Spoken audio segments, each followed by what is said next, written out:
యూదుల జన్మము గురించి సూచనగా ఉంది.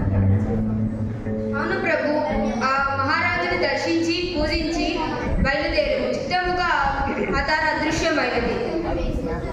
అందుకని ఆయన జాడను కనుగొనటకు మీ యొద్దకు మేము వచ్చి ఉన్నాము. ఆపండి మీ కల్లిబొల్లి మాటలు.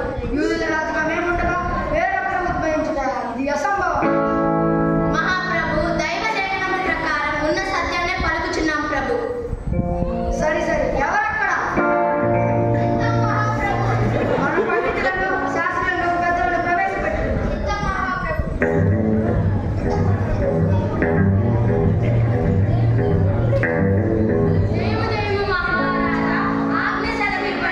శాస్త్రోత్తమ, వీరు తూర్పు దేశం నుండి వచ్చారు.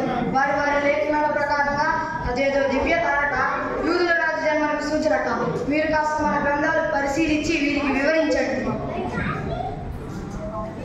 ప్రభు, మీరు చెప్పినది సత్యమే. మరి యూదుల రాజు జననాన్ని సూచించుచున్నది. ఆ జననం బెత్లెహేములోనే అని లేఖనాలలో వివరించి ఉన్నది ప్రభు. యూదా దేశపు బెత్లెహేమ నీకు యూదా ప్రధానులలో ఎంత మాత్రము అల్పమైనదాను కాదు. ఇశ్రాయేలీయులను నా ప్రజలను పరిపాలించు అధిపతి నీలో నుండి వచ్చును అని లేఖనాలలో వివరించి ఉన్నది ప్రభు.